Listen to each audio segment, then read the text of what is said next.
Somewhere between I do and I did, your brain decided to keep a file it was never supposed to open. Not a dramatic, movie-worthy obsession, just a quiet little folder labeled "What If," tucked behind your grocery lists and mortgage anxiety.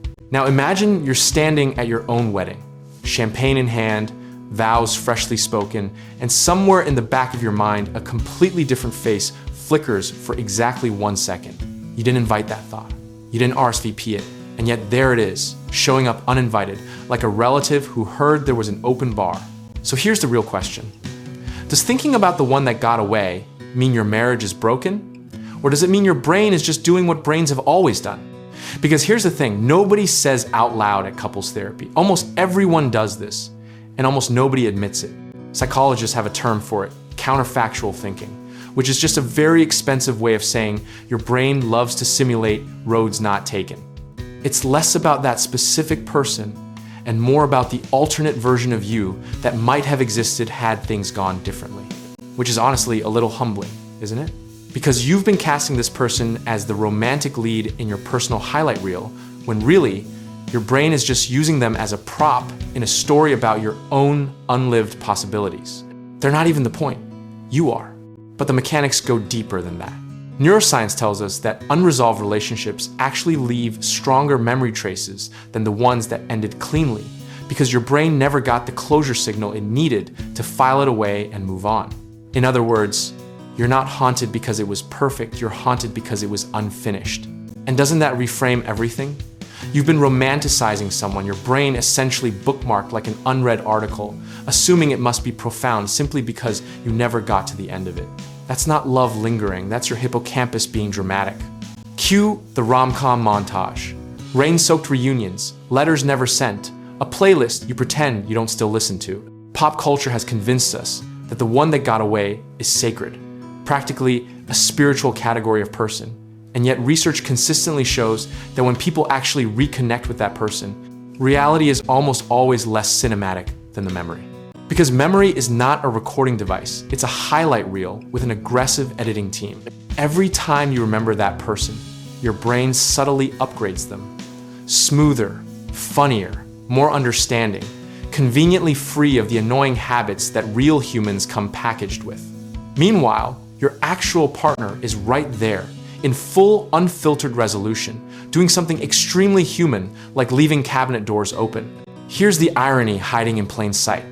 The very things that make your current relationship feel ordinary, the familiarity, the routine, the comfort, are the exact things that make it real. The one that got away feels electric precisely because they never had to become real in the same way. They stayed frozen in a moment where everything was still possible. Some people argue this kind of longing is a sign you married the wrong person.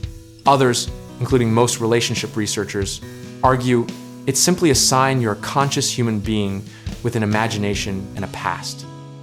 Who's right? Probably neither, because the more useful question isn't, did I choose right, but what am I actually missing in my life right now? Because here's what the nostalgia is often trying to tell you.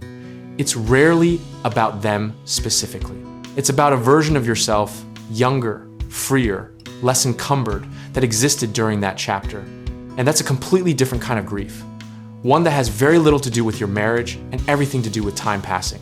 And the truly evolved version of this realization is that missing that person doesn't have to be a confession or a crisis. It can simply be an acknowledgement that your life had texture before this chapter, and that texture was real and it mattered. You're allowed to hold more than one truth at once without it burning everything down.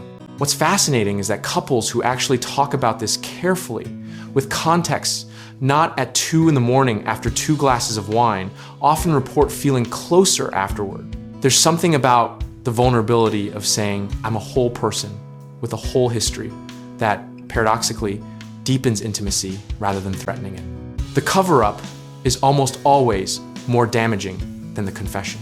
Of course, there's a spectrum here. Occasionally thinking about someone is just human. Obsessively tracking their Instagram at midnight and constructing elaborate parallel universes is a different conversation, and probably one worth having with a therapist rather than a YouTube comment section. The distinction matters more than people want to admit. And here's where the adaptation happens. Because this is not a new phenomenon. People have been writing about this exact ache for as long as people have been writing, from ancient love poetry to 1980s ballads to whatever algorithmic heartbreak anthem is trending right now. The one that got away has always been one of humanity's most reliable emotional themes. We've just given it a Wi-Fi connection and a search bar now.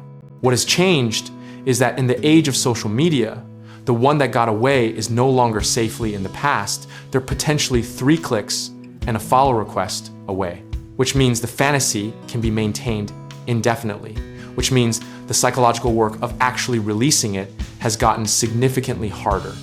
Your brain used to have the mercy of distance.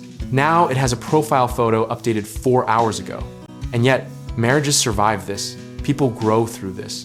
Some of the deepest, most intentional partnerships are built by 2 people who are each, at some point, someone else's almost story. The longing doesn't disqualify you from the love you're currently living. It just means you've lived. That's not a problem to solve. That's a person being honest about being human. So the next time that unread file flickers open uninvited, maybe don't panic and don't perform. Just notice it, understand what it's actually trying to show you, and then here's the radical part. Choose the present anyway. Not because the past wasn't real, but because the present is where your actual life is happening. That's not settling. That's the whole point. The one that got away is a mirror, not a door. And what's really worth asking isn't whether you should have chased them. It's what you see in that reflection and whether you're brave enough to bring that version of yourself into the life you already have.